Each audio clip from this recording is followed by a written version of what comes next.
Mes soleils, on se retrouve aujourd'hui pour un point lecture. Donc le cadre est un petit peu différent parce que je suis au travail. J'espère que vous n'allez pas trop être éblouis avec mes lunettes. J'ai 6 livres à vous présenter et un manga, donc on va commencer tout de suite. On va commencer par une déception, une grosse déception. Je crois que je vais lui mettre 8 voire 5 sur... c'est pour vous dire à quel point j'ai pas aimé ce livre, sur Livre Addict.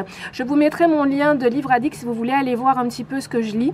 Alors c'est L'homme qui voyait à travers les visages de Eric Emmanuel Schmidt, présenté aux éditions Livre de Poche.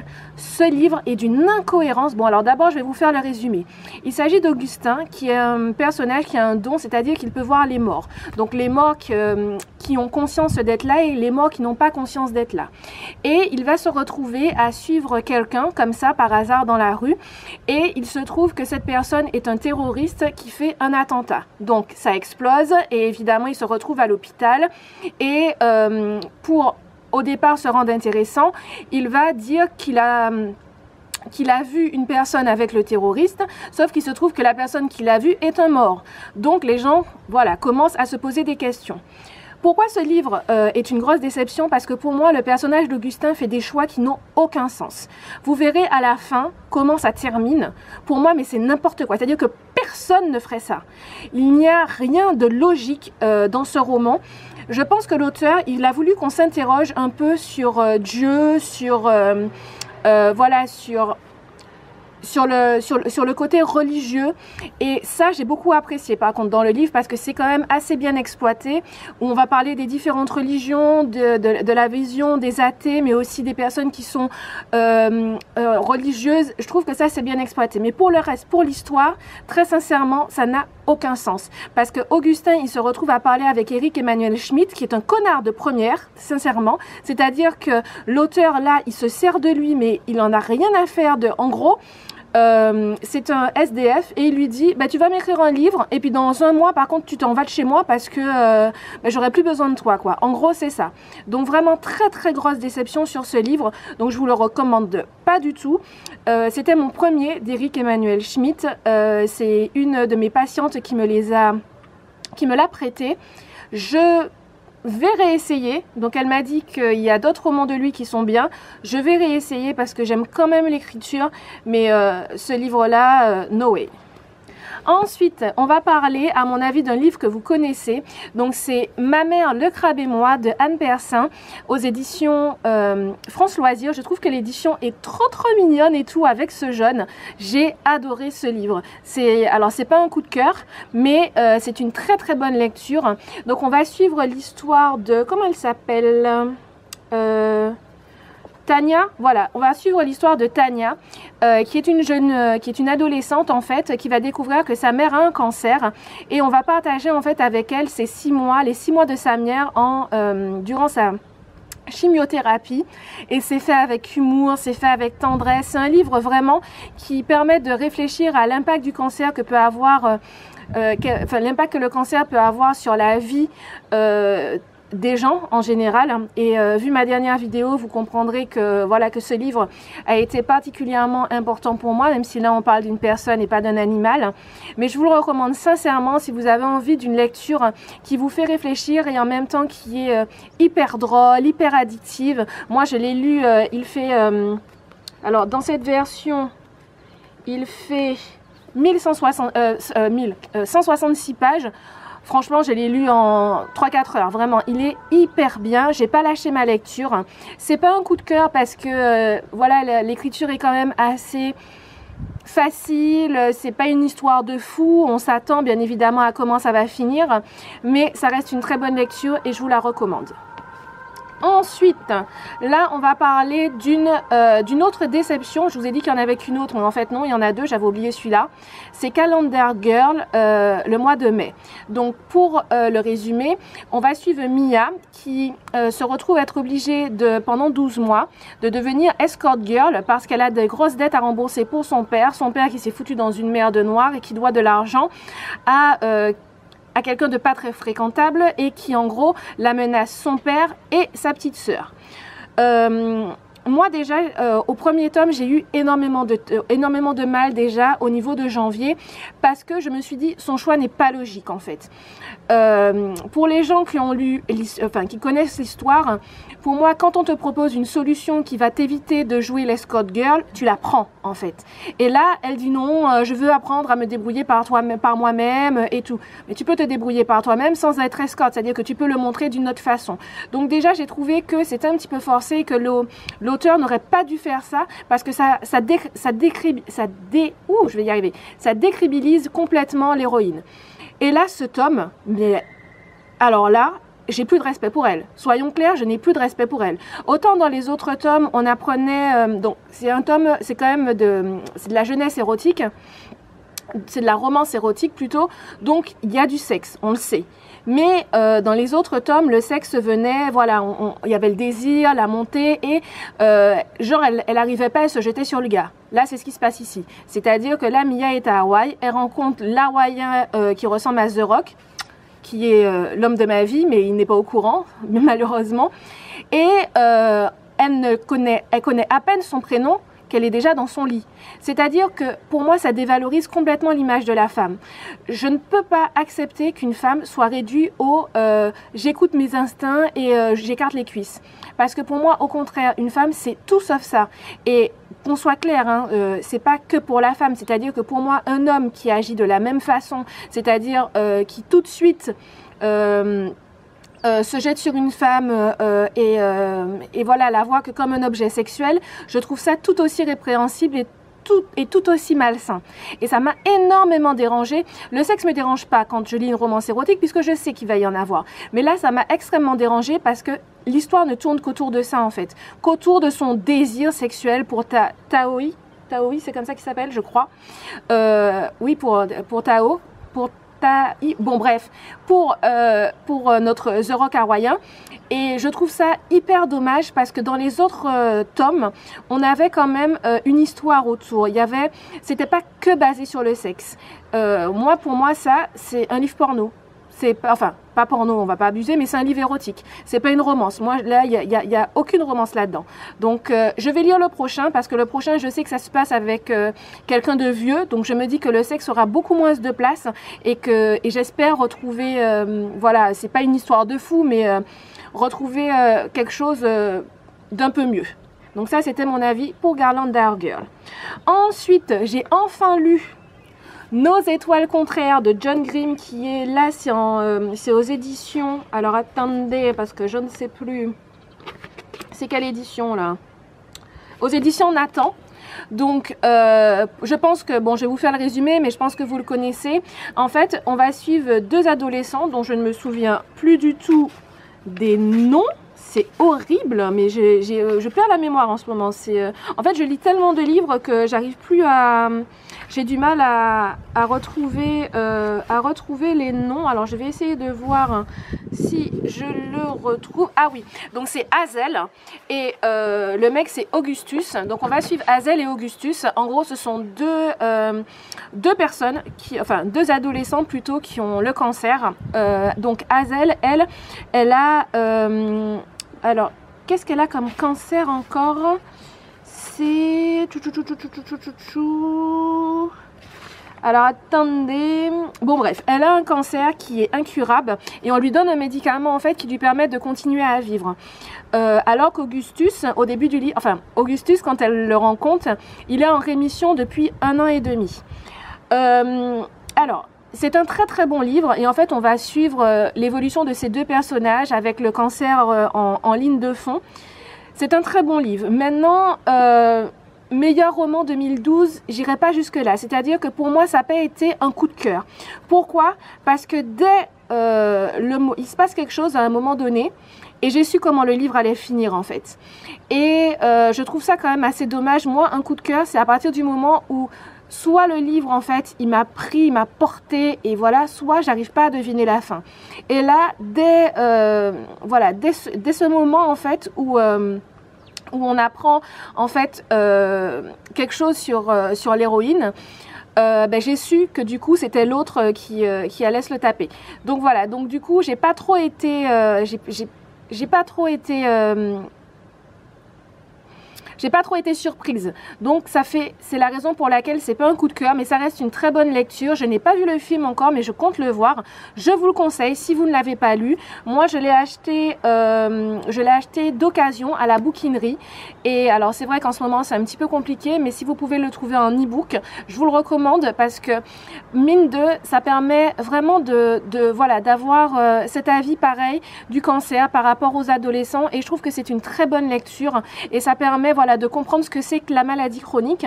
Je suis moi également atteinte d'une maladie chronique. Je vous ferai une vidéo pour vous expliquer et vous dire comment on vit avec une maladie chronique. Donc, je vous le reconseille, même si c'est pas un coup de cœur. Ensuite, le livre que je vais vous présenter, on passe sur un tout autre registre, quelque chose qui n'a rien à voir, quelque chose de bien plus léger. C'est Le côté sombre de la télé-réalité de Michael Bizet. Alors, donc là, je vais perdre tous ceux qui n'en ont rien à carrer de la télé-réalité, j'en suis sûre. Donc, c'est aux éditions Amazon, il me semble. Donc, vous pouvez le trouver sur Amazon, vous pouvez le trouver sur e-book. Il me semble aussi. Donc, dans ce livre, en fait, Michael Bizet raconte en donnant des noms. C'est un livre que j'ai beaucoup aimé. C'est pas un coup de cœur parce que bon, voilà, je l'ai pas lu pour un coup de cœur, mais je veux dire, je suis quand même assez jeune. Je regarde la télé-réalité et c'est vrai que généralement dans les livres de télé-réalité où ils annoncent des grosses coupes, des trucs, il n'y a pas de nom. Je veux dire, dans les livres de Jérém Star, pour les gens qui l'ont lu, où il fait son autobiographie, il donne des surnoms, mais il donne pas de nom. Michael Bizet, lui, il donne des noms.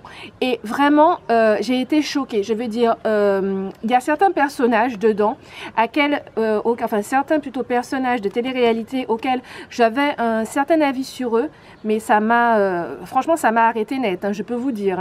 Hein. Amélie Netten, Mélanie Dacruz, mais sérieusement, quand vous lisez ce qu'il dit, si tout ce qu'il dit est vrai, c'est voilà, ça vous laisse glacial et vous vous dites mais en fait ces gens-là c'est une catastrophe. Et c'est pourquoi est-ce que je vous recommande de le lire? C'est pour que vous arrêtiez de voir, surtout aux plus jeunes de ma communauté, que vous arrêtiez de voir les personnages de télé-réalité comme des modèles, parce qu'ils n'en sont pas, comme des gens qui en ont quelque chose à faire de vous, parce qu'ils n'en ont rien à faire de vous, clairement. Et c'est ce qu'en fait il dit dans ce livre. Donc c'est un très bon livre sur la télé-réalité avec des noms, il révèle des choses. C'est pas comme Jérém Star qui donnait des surnoms et qui donnait des petites anecdotes. Lui, il raconte vraiment. Il raconte également son histoire. Alors, c'est pas un homme tout blanc, donc il m'a pas fait pitcher dans son livre, on va être clair. Mais effectivement, Magali Berda lui a fait un coup de chien, comme elle sait si bien le faire, et cette femme, je ne peux pas me la voir, pour moi c'est une sorcière ambulante, donc voilà. Mais quoi qu'il en soit, si vous aimez la télé-réalité, si vous avez envie d'en apprendre un petit peu plus et de vraiment voir le vrai visage de la télé-réalité, je vous le conseille. Et en dernier livre, et après on passera au manga, on va parler de Démonica. Donc Démonica, donc c'est de la bitlite aux éditions Milady. C'est écrit par Larissa Guillon. Alors le synopsis, donc on est dans un monde dans notre monde dans lequel cohabitent des créatures comme les vampires, les loups-garous, etc. et où on a également des démons. Donc on va suivre là 3 frères qui sont Eidolon, Wade et son frère, le dernier c'est, en plus c'est mon préféré. Comment il s'appelle? J'ai oublié. Shade, voilà. Donc on va suivre ces 3 frères là et en fait ce sont des Siminus. Alors c'est quoi un Siminus? C'est un démon du sexe. Oui, un démon du sexe, ce qui veut dire qu'ils ont une facilité pour attirer les femelles, quelle que soit leur espèce, que ce soit des vampires, que ce soit des démons, que ce soit des humaines. Et Démonica, j'ai beaucoup apprécié. Pour vous raconter mon histoire avec ce livre, j'étais à l'aéroport, je revenais de Lyon, je crois, et j'avais envie de lire, parce que moi, j'adore lire. Donc du coup, je l'ai pris, j'ai lu la première de couverture pour Démonica 1, et j'ai pas lâché le bouquin. C'est-à-dire que quand l'avion s'est posé, j'ai dit, mais non, je veux pas, il faut que je reste dans l'avion, il faut que je continue à lire. Quand je suis rentrée chez moi, je l'ai fini, je l'ai dévoré. Le tome 2, c'était encore un autre. Et c'est vrai que je sais pas pourquoi je me suis arrêtée. J'ai arrêté et puis là mon frère m'a offert le tome 3, 4 et 5 et j'ai lu le tome 3 et il est génial. Donc dans le tome 3 on suit Wait, donc dans le premier on suivrait Eidolon, dans le deuxième on suivrait Shade et là on suit Wait. Donc Wait, non seulement c'est un démon Similus mais c'est un démon vampire. Pourquoi? Parce qu'ils ont le côté Similus de par leur père et ils ont un autre côté de par leur mère. Donc Wait, lui, son côté vampire vient de sa mère et le côté Séminus de son père. Du coup, c'est un démon vampire, Siminus, et dans ce roman, il va être malade, touché d'une maladie incurable et du coup, il va devoir aller trouver une femme qui s'appelle Serena et qui a le pouvoir de le guérir, mais si pour qu'il soit guéri, il faut qu'il couche avec elle, mais s'il couche avec elle, Serena meurt. Et il y a toute une romance, tout un truc, voilà, bon, c'est de la beat-lit, c'est de la bonne beat-lit. Moi, je vous le recommande vivement. C'est vraiment, Démonica, c'est vraiment une très très bonne série en beat-lit, donc je vous le recommande. Ça change un petit peu des autres beat-lit dans le sens où on retrouve toutes les créatures des beat-lit, les vampires, les loups-garous, les sorciers, mais là en plus on a les démons et ce que j'aime avec, c'est que en gros, on essaye de nous faire comprendre que c'est pas parce que ce sont des démons qui sont méchants. En fait, il y a des bons démons et des mauvais démons. Et ils se battent contre une organisation. Ils sont en guerre avec une organisation qu'on appelle l'Aegis, qui est formée par des hommes, qui eux considèrent que tous les démons sont mauvais, toutes les créatures de la nuit, tous les machins sont mauvais. Donc c'est quand même assez, c'est très très bien écrit. Ce tome 3, je l'ai bouffé aussi pareil en une journée et évidemment je lirai le tome 4, le tome 5, je crois que là on est au tome 7 sans compter les hors-séries. Donc voilà, je vous le conseille. Si vous aimez la beat-lit, je pense que vous aimerez Démonica. Et pour terminer, on va terminer avec un manga, un vieux manga. Donc c'est Care First Love qui est écrit par Hayao Miyazaki. Alors, comment vous dire, j'ai terminé tout, c'est-à-dire qu'il y a 10 tomes, je les ai terminés en une après-midi. Je les ai tous bouffés. Donc pour vous raconter un petit peu l'histoire, le synopsis, on va suivre du coup Karine, qui est la fille lambda avec les grosses lunettes, qui est pas populaire, voilà, et elle va rencontrer du coup Kiriya, qui lui est beau, qui a de la prestance, et en fait ils sont dans deux lycées séparés. Karine est dans un lycée pour filles et Kiriya est dans un lycée de garçons, et ils vont se rencontrer de manière très bizarre et Kiriya par inadvertance va lui soulever sa jupe. Et en fait ce qu'il y a de bien dans ce manga, c'est un shoujo. Je crois qu'il est sorti en, je crois en 98, quelque chose comme ça, je ne sais plus. Mais en fait, j'ai commencé à le lire, j'avais 16 ans à l'époque. J'ai lu jusqu'au tome 4 et après, je suis rentrée en Martinique parce que j'étais en France et je suis rentrée en Martinique et j'ai arrêté de le lire. Et du coup, là, j'avais envie de me les refaire, donc je me le suis tous procuré sur le Bon Coin. Quelqu'un les vendait, je les ai tous achetés. J'ai acheté les 9 tomes, non, les 9 premiers tomes, le 10e tome, je l'ai trouvé sur Momox. Donc je vous mettrai les liens où vous pouvez les trouver parce que vous pouvez les trouver assez facilement, que ce soit sur la fac, sur Momox, etc. Il y a également une nouvelle version qui est sortie, je crois, en 2012 où en fait vous avez 2 tomes en un, du coup ça vous en fait 5 au lieu d'en acheter 10. Donc comme je vous disais au niveau du résumé, Karine et Kiriya vont vivre une histoire d'amour. Et ce que j'aime dans ce shoujo, et ce que j'aime particulièrement dans cette histoire d'amour, c'est que Kiriya, c'est vraiment le type d'homme que j'aimerais avoir dans ma vie. C'est-à-dire que c'est pas un bad boy, c'est un garçon qui sait qu'il est beau, mais qui n'en profite pas pour faire souffrir les filles. On n'est pas dans le moi je suis beau, nanana, du coup je vais te faire la misère et comme tu m'aimes, tu vas supporter. Non, on est vraiment chez un garçon qui est plein de bonne volonté, qui est doux, qui est gentil, qui est attentionné, qui est bosseur, qui est travailleur. Et c'est vrai que Karine, des fois, j'ai envie de lui donner des claques. Qu'on soit clair, j'ai envie de lui donner des claques, mais je vous invite vraiment vraiment à le lire. En plus, voilà, vous les trouverez vraiment pas chers. Il n'y en a pas beaucoup, il n'y en a que 10. Et sur le Bon Coin ou ce genre de trucs, souvent les gens les revendent. Donc n'hésitez pas à aller vers ce Sojo si vous aimez les Sojo, parce que vraiment il est hyper bien. Mes soleils, bah ça y est, c'est la fin de la vidéo. J'espère que ça vous a plu, que ce premier point lecture vous aura plu. N'hésitez pas à me dire quelles sont vos lectures du moment avec le confinement. Moi là, je suis en train de lire Éternel, donc ça fait un petit moment que je l'ai dans ma palle. Ça doit faire 5-6 ans. Je l'avais acheté au moment de sa sortie. Et là, je me suis dit, non mais au bout d'un moment, il faudrait peut-être le lire. Du coup, j'ai mis en fait sur Livre Addict tous les livres dans ma palle et il me l'a sorti.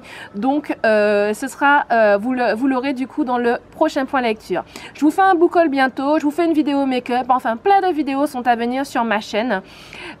J'aimerais que vous alliez voir la vidéo sur Noubé, elle me tient particulièrement à cœur, ça a été extrêmement difficile pour moi de la tourner. Je vous donnerai des nouvelles régulièrement, vous dire comment il va, je fais un journal, tous les jours je le filme, je lui fais des photos, j'ai fait une séance photo avec lui hier, c'était génial. Donc voilà, je vous laisse mon Instagram juste ici, je vous l'affiche. N'hésitez pas de venir me rejoindre sur Instagram. Je vous mets des photos de mes chats, des photos de mes lectures, des photos de moi, de ma famille. Enfin, il y a de tout. Et en attendant, je vous fais des piouks et